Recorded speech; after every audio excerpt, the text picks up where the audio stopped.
दीवारें कुछ न कुछ देखती हैं, और इस घर ने जो देखा वो बोल नहीं सकता, क्योंकि वो चीखें अब दीवारों में गूंजती हैं।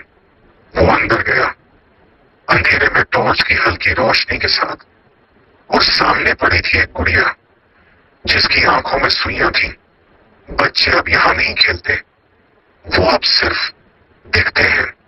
और तभी छत से लटकता दिखा एक शरीर, चेहरा नहीं था, बस एक काली गहराई, जैसे अंधेरा सांस ले रहा हो। वो तेरी तरफ देख रहा है और तुझे देखना मना है। दरवाजा खुला और सामने था वही चेहरा, अजय, लेकिन उसकी आंखों से खून बह रहा था। वो मुस्कुराया और बोला, मैं बाहर था, तो अंदर कब आया? आईने में ओम, वो खुद को देख रहा था, लेकिन रिफ्लेक्शन कुछ और था। वो मुस्कुराया और आईने से बाहर निकल आया। अब उसका चेहरा असली अजय के चेहरे के अंदर है। अब वो अंदर है और तू बाहर नहीं जा पाएगा।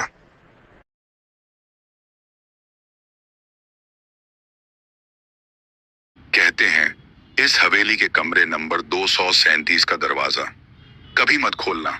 जो भी गया लौट कर नहीं आया। लेकिन सारा ने नहीं माना। रात के अंधेरे में सिर्फ एक मोबाइल की रोशनी और उसके तेज सांसों की आवाज, और वो परछाइयां जो हर कदम पर उसके साथ चल रही थी। दरवाजा जंग खाया था, लेकिन अपने आप खुल गया। अंदर एक पुराना शीशा और उस पर पड़ा एक चादर, जैसे कुछ छुपा हो। जैसे ही उसने फोटो लेने के लिए कैमरा उठाया, शीशे का कपड़ा गिरा, लेकिन उसका अक्स गायब था और पीछे कोई खड़ा था, फुसफुसाहट में। अब तू भी इसी कमरे का हिस्सा बन गई।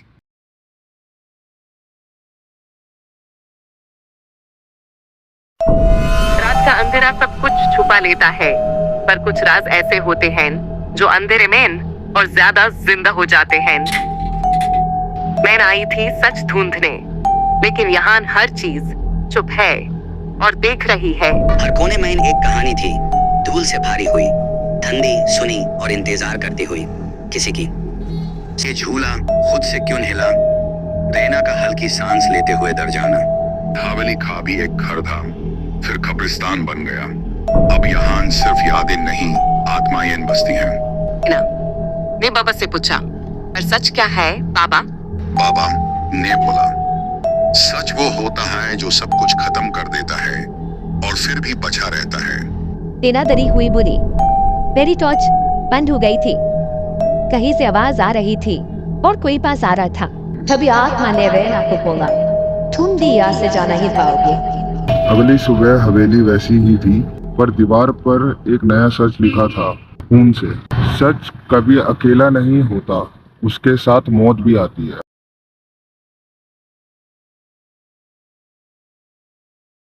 सरना भारत के उत्तर में स्थित एक छोटा लेकिन रहस्यमयी शहर था।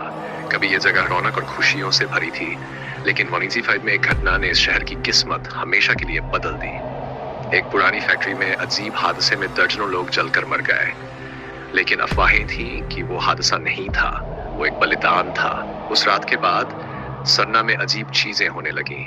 हर रात 3 बजे पूरे शहर में बिजली चली जाती थी। लोग कहते हैं कि उन कुछ मिनटों में वे बाहर निकलते हैं, वो आत्माएं जो जलकर मरी थी। कई परिवारों ने शहर छोड़ दिया, जो रुके वो धीरे धीरे गायब होने लगे। कुछ की लाशें मिली, चेहरे पर डर जमे हुए, जैसे उन्होंने कुछ बहुत भयानक देखा हो। भी सरना शहर वीरान है। सरकार ने उसे रेड जोन घोषित कर दिया है। लोग कहते हैं अगर कोई रात में वहां जाता है तो लौटकर नहीं आता।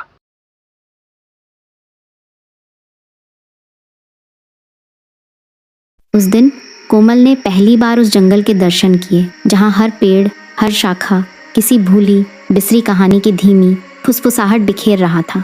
पेड़ों की जर्जर टहनियों में छुपी हुई सदियों पुरानी सांसें, जैसे पूरा जंगल किसी गहरे स्वप्न में लिपटा हुआ हो। कोमल के हाथों में चमकता वह लॉकेट मानो किसी खोए हुए वचन की अंतिम झिलमिलाहट हो।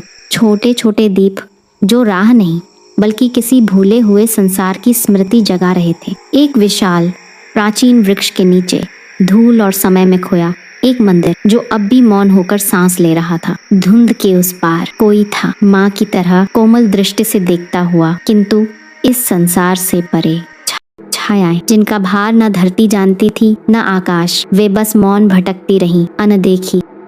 दादाजी के स्वप्न में जंगल की जड़ें धीरे धीरे उनकी स्मृतियों को छू रही थी, मानो समय स्वयं थम गया हो। भय की गहरी खाई के उस पार बस दिल की ज्योति थी और कोमल का अडिग विश्वास। कोमल ने अपनी नन्ही हथेलियों से जंगल की टूटी फूटी आत्माओं को फिर से जोड़ने का साहस किया। अब वह लॉकेट कोमल का नहीं रहा, वह उन भूली कहानियों का था जिन्हें अब शांति चाहिए थी। जंगल ने धीरे से अपनी आंखें मूंदी और सदियों बाद एक नन्हा फूल चुपके से मुस्कुराया। कोमल लौटी, लेकिन अब उसके साथ थी एक अदृश्य दुनिया जो उसके हृदय के सबसे गहरे कोने में सजीव थी।